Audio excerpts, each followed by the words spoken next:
তো কিছু বল। কি আর বলবো, আমরা সবাই চললাম এখন ঘুরতে। আমরা 3 বোনে এখন ঘুরতে যাচ্ছি, সঙ্গে আমার হাজব্যান্ডকেও নিয়েছি, চিন্তা নেই। ঘুরতে যাচ্ছি হলো আলিপুর জেল মিউজিয়াম। এদের দুজনকে এই জেল মিউজিয়ামে ভরে রেখে আসবো, সেই চিন্তাভাবনায় আমরা এগিয়ে এসেছি এই আলিপুর জেল মিউজিয়ামে। আর হ্যাঁ, আপনাদেরকে তো বলাই হয়নি যে কাদের দুজনকে আমি জেলে ভরতে এসেছি। আমার যে 2 বোন বেড়াতে এসছে, একজনা ডেজি আর একজনা স্বস্তিকা, তো তাদেরকে নিয়ে বেড়াতে এসেছি। তারা জানে না যে তাদেরকে ভরে জেলের মধ্যে ভরে আমি রেখে যাবো। তা ভিডিও শুরুতেই অনেক মজা করে নিলাম, সিরিয়াসলি বলছি। আমরা এখন আলিপুর জেল মিউজিয়ামে আছি। ঢোকার আগে যতটা আনন্দ ছিল, ঢোকার পরে যত এগিয়ে যাচ্ছি আমরা এই মিউজিয়ামের দিকে, ঠিক ততটাই ইমোশনাল হয়ে পড়ছি। তো সেটা কেন, কিভাবে, আমার ভিডিওটি পুরো দেখতে থাকুন। এখন আমরা ঢুকবো নেহরু সেন।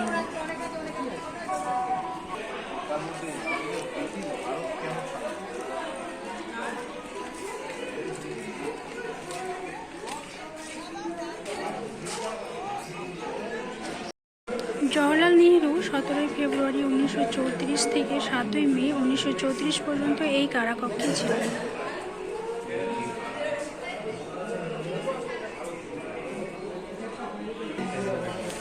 আইন অমান্য আন্দোলনে অংশগ্রহণের জন্য 1934 সালে 17 ফেব্রুয়ারি থেকে 7 মে 80 দিন এই সেলে ছিলেন। বুঝলি তো স্বস্তিকা? বুঝলি কিছু? হ্যাঁ,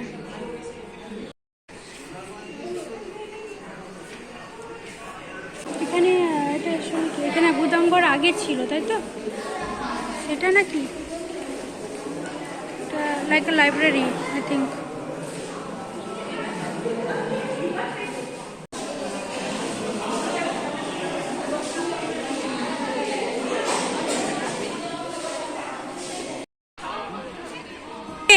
কোনটা? এই দীপান্তরের বন্দি জীবনটা?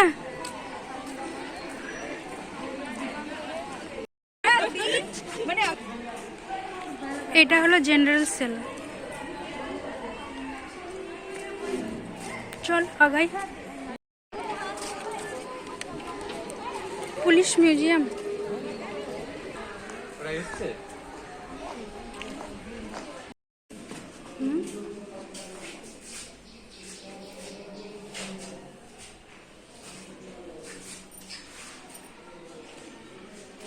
Alipur conspiracy case.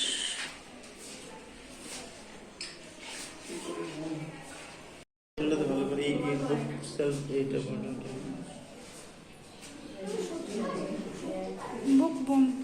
মানিকতলা ষড়যন্ত্র ফাইল দ্বারা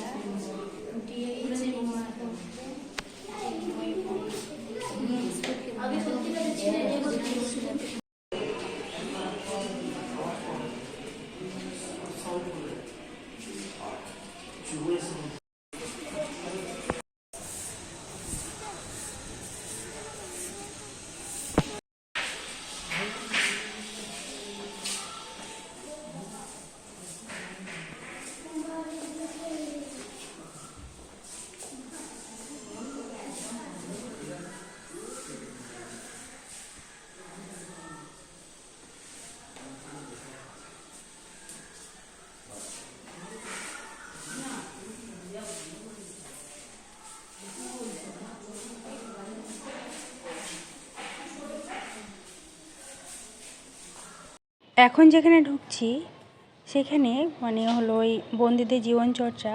আর এখানে ঢুকেই গাটা মনে হচ্ছিলো যেন আরও একটু কাটা দিয়ে উঠলো। তো চলুন দেখাই।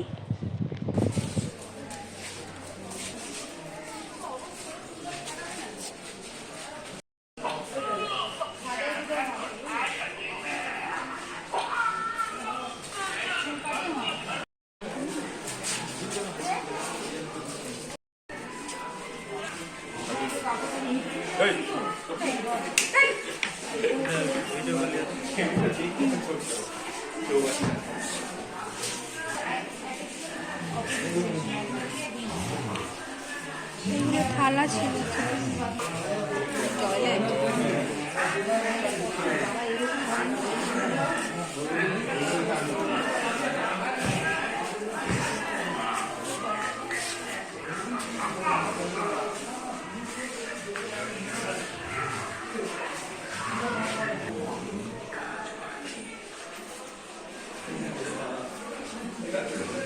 এই চান হয়ে গেছে না আয়না কেনে এই চান হয়ে গেছে না আয়না কেনে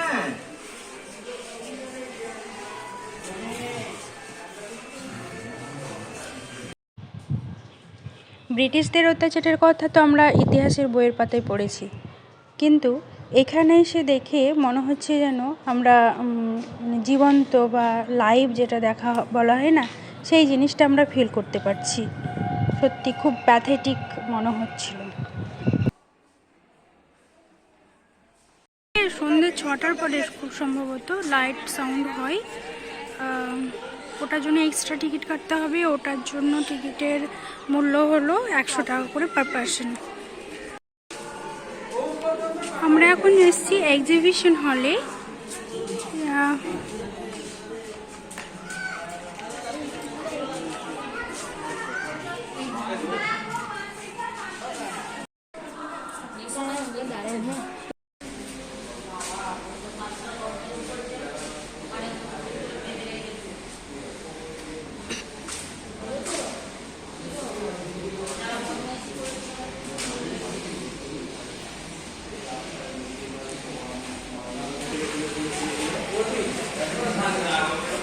এটা কি শুনছো? এটা কিসের জন্য?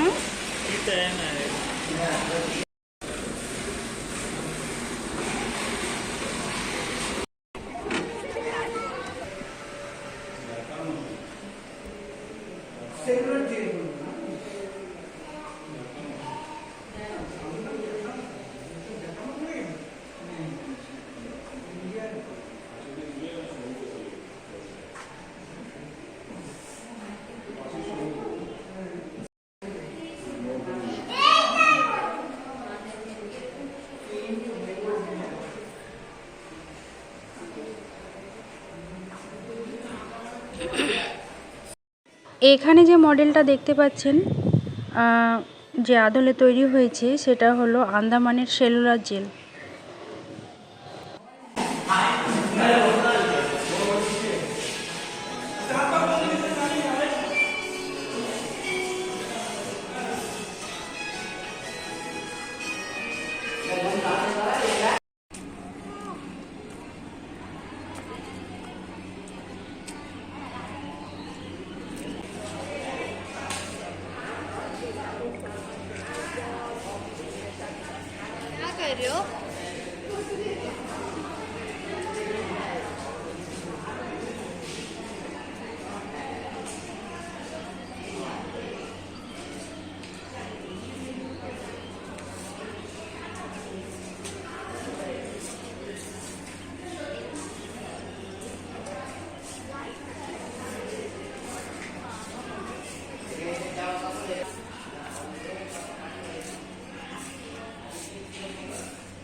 क्या कर रहे हो? तो भाषा मन दे दी क्लास আগে এটা দেখি।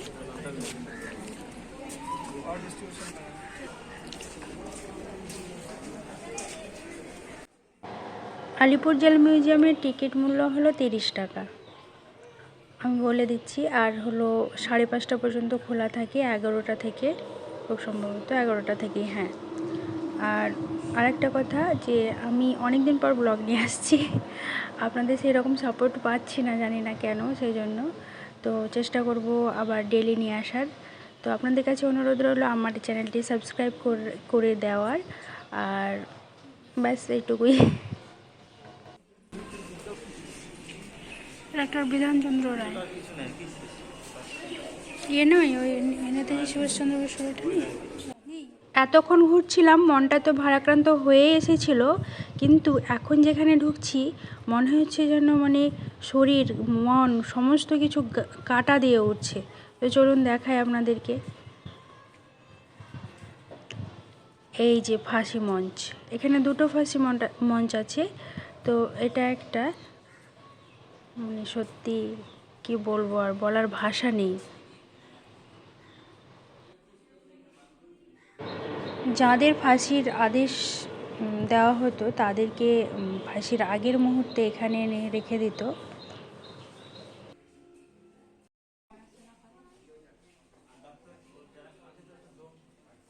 আর এমনি ডাক্তার স্পেশালিস্ট থাকে। এখন যেটা দেখলেন সেটা ছিল পোস্টমর্টমের রুম। আর এই যে এখানে ফাঁসি দিয়ে ডেড বডিটায় কাচের যে ঘেরা একটা বক্সের মতন দেখলেন, ঠিক ওইটাতে ডেড বডিটা চলে আসতো।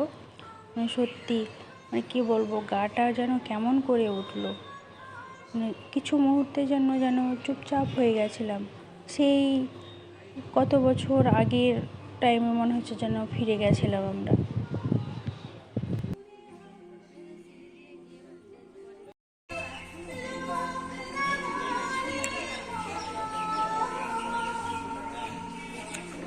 স্বস্তিকা, এবার রিভিউ দাও তুমি। আমি তোমাকে যে আলিপুর জেল মিউজিয়াম দেখাতে নিয়ে আসলাম। এটা খুব ভালো একটা জায়গা এবং ঐতিহ্যপূর্ণ জায়গা, ভালো লেগেছে আমাকে খুবই। এবং ইমোশনাল হয়ে পড়ে। ভেবে ইমোশনাল লাগছে যে আমাদের যে বিদ্রোহীরা ছিলেন তাদেরকে এত কষ্ট দিয়ে রাখা হতো বা মৃত্যুদণ্ডটা দেওয়া হতো। শেষবেলায় এসে মনটা খারাপ হয়ে খারাপ যাবে। হ্যাঁ, এই ফাঁসির মঞ্চের কাছে এসেই সবচেয়ে বেশি ইমোশন হয়ে গেছি। আজকের জন্য আর ভিডিও করছি না, এটা দেখে মনটা এত খারাপ হয়ে গেছে। এটা দেখাতে দেখাতেই আপনাদের কাছে বিদায় নিয়ে নিচ্ছি। আরও নতুন নতুন ব্লগ অপেক্ষা করছে আপনাদের জন্য, পরবর্তীতে চলে আসছে। ভালো থাকবেন, সুস্থ থাকবেন, অনেক ধন্যবাদ।